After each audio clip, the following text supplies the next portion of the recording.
पहले विश्व युद्ध के खत्म होने के साथ ही दूसरे विश्व युद्ध की नींव पड़ गई थी। इस बीच दुनिया में एक ऐसे इंसान का उदय हो रहा था जिसके लिए उसकी सनक, उसकी जिद और उसका गुरूर ही सब कुछ था।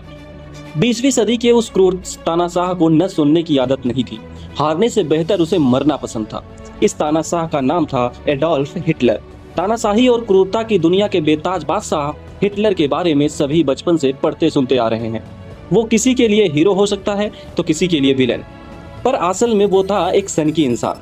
हिटलर नाज़ी या फिर नाजी विचारधारा को मानता था। आम भाषा में कहें तो वो आर्य सिद्धांत को मानता था।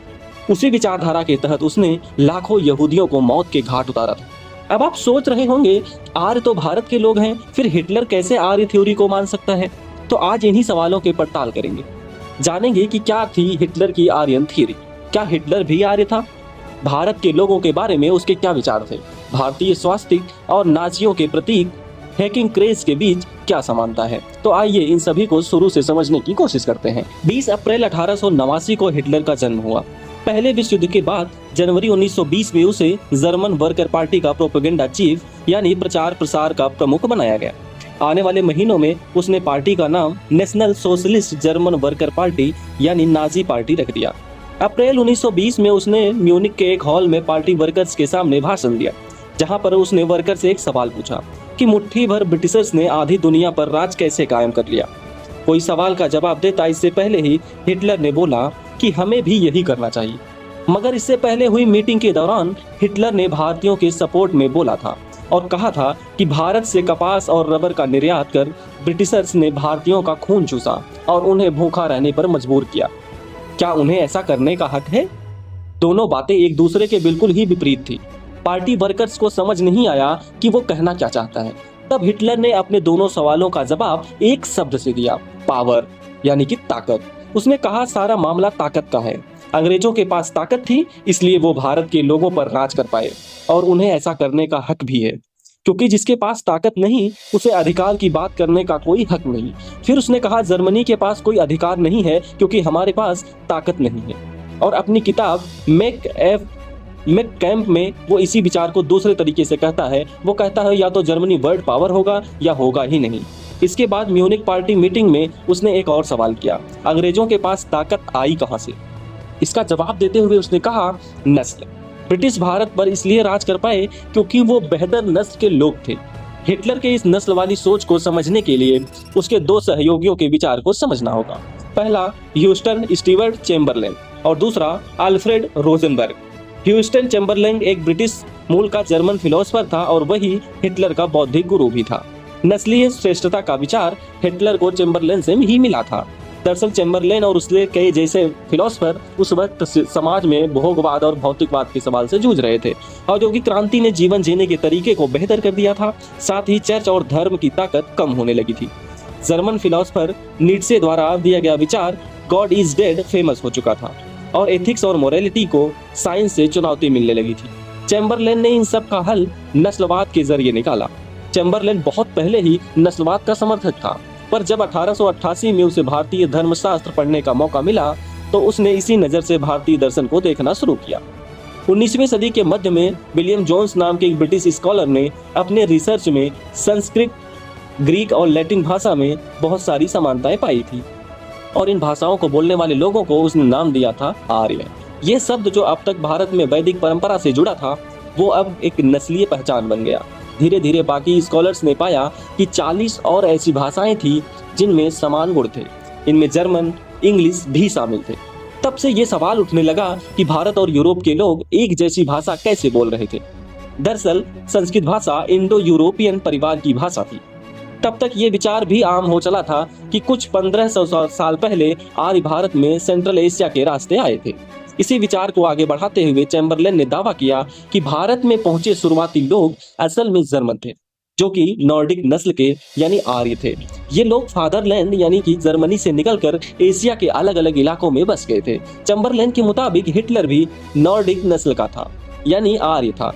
चेम्बरलेन भारतीय वेद और उपनिषदों को पढ़कर उनसे बड़ा प्रभावित हुआ था, लेकिन इनमें कई अच्छी बातों को छोड़कर उसने जाति प्रथा पर ही ध्यान दिया। नस्लीय बंटवारे के रूप में जाति प्रथा उससे बड़ा लॉजिकल सिस्टम लगा, जिसमें श्रेष्ठ नस्ल के लोग सबसे ऊपर और कमतर नस्ल के लोग नीचे थे। उसने दावा किया कि श्रेष्ठ आर्य लोगों ने वेदों और उपनिषदों को लिखा और दुनिया को भौतिकवाद से आगे बढ़ाने की थियरी दी। फिर जिस दूसरे व्यक्ति ने हिटलर को प्रभावित किया वो था अल्फ्रेड रोजनबर्ग। 1920 में हिटलर के रोजनबर्ग से मुलाकात हुई और हिटलर ने उसे नाजी पार्टी का मुख्य पत्र नेशनल सोशलिस्ट का संचार एडिटर नियुक्त कर दिया। इसी के जरिए नाजी पार्टी ने नस्लीय श्रेष्ठता के विचार का प्रसार किया। चैम्बरलेन की तरह ही रोजनबर्ग भी भारतीय इतिहास और संस्कृत भाषा में बहुत दिलचस्पी रखता था। उसने भी उसी सिद्धांत को आगे बढ़ाया कि घोड़ों पर बैठकर नीली आंखों वाले जर्मन लोग भारत में आए और वहां काले लोगों पर अपना राज कायम किया। उसने फ्रेंच डिप्लोमेट जोसेफ आर्थर की बात को दोहराते हुए कहा कि गोरे लंबे जर्मन आर्य सभी नस्लों से श्रेष्ठ हैं और इन्हीं लोगों ने भारत में उपनिषदों जैसे महान दर्शन की रचना की। रोजनबर्ग ने जाति व्यवस्था पर अपने विचार रखते हुए कहा कि काले मूल निवासियों से खुद को अलग रखने के लिए ही आर्यों ने वर्ण व्यवस्था की शुरुआत की। वर्ण शब्द का एक मतलब था जाति था और दूसरा रंग। हिटलर इन्हीं सब बातों से बहुत प्रभावित था। उसके लिए सही वही है जिसके हाथ में पावर है। उसके विचार में बिना पावर के सही होने का कोई मतलब नहीं। मगर सवाल है कि हिटलर ने आर्य जाति को ही ताकतवर क्यों माना। हिटलर की नजर में आर्य श्रेष्ठ थे, इसलिए वही सबसे ताकतवर थे, इसलिए वही दुनिया पर अपना वर्चस्व कायम करने का अधिकार रखते थे।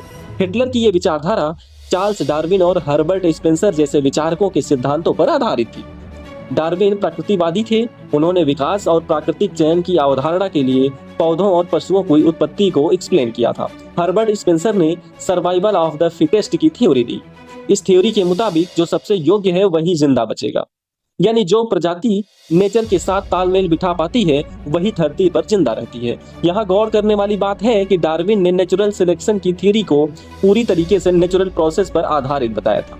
इंसानी दखल की वकालत उसने कभी नहीं की और नस्लवादी विचारकों और राजनेताओं ने समाज पर अपने साम्राज्यवादी शासन को सही ठहराने के लिए डार्विन के विचारों का सहारा दिया।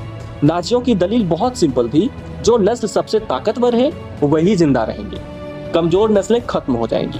आर्य नस्ल सर्वश्रेष्ठ है, उसे अपनी शुद्धता बनाए रखती है, ताकत हासिल करनी है और दुनिया पर अपना वर्चस्व कायम करना है। इस तरह हिटलर ने अलग अलग विचारों को उठाया और उन्हें अपने भ्रष्ट और गलत मंसूबों तथा जिद को पूरा करने के लिए इस्तेमाल किया। हिटलर की नजर में सभी लोगों की बराबरी का हक नहीं था। उसके अनुसार कोई इंसान या तो बेहतर या फिर कमतर है। उसके नजरिए में बॉन्ड नीली आंखों वाले सुनहरे बालों वाले नॉर्डिक जर्मन आर्य सबसे ऊपर और काली आंखों वाले काले बालों वाले यहूदी सबसे निचले पायदान पर आते थे। यहूदियों को नस्ल विरोधी यानी आर्यों का कट्टर दुश्मन माना जाता था। बाकी तमाम समाजों की उनके बाहरी रंग रूप के हिसाब से जर्मन आर्यों और यहूदियों के बीच में रखा गया था।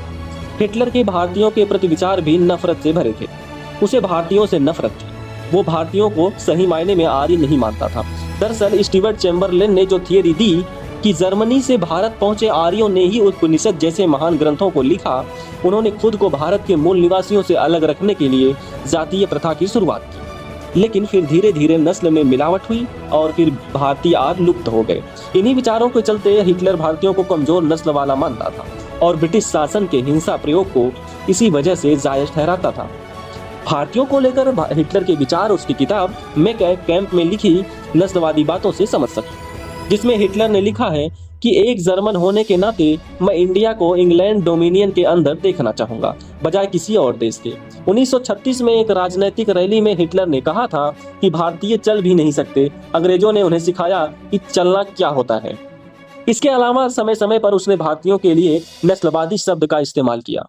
एक रैली में उसने कहा कि भारत में ब्रिटिश राज जर्मनी के लिए एक मॉडल है और इंडिया इस बात का उदाहरण है कि एक गुलाम नस्ल के साथ कैसे व्यवहार किया जाता है। आजादी के आंदोलन को लेकर उसका मत था कि ये बेहतर नॉर्डिक नस्ल के खिलाफ नीची नस्ल के लोगों का विद्रोह था।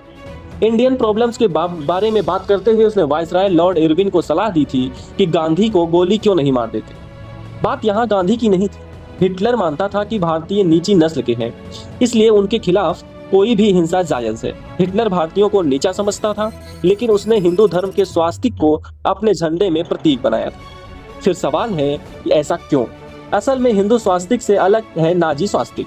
स्वास्तिक एक ज्यामितीय आकृति और एक धार्मिक प्रतीक है जो आमतौर पर भारतीयों, श्रीलंकाई, चीनी, जापानी और अन्य दक्षिण पूर्वी एशियाई द्वारा इस्तेमाल किया जाता था। स्वास्तिक का पहली बार इस्तेमाल सिंधु घाटी सभ्यता के लोगों ने किया था।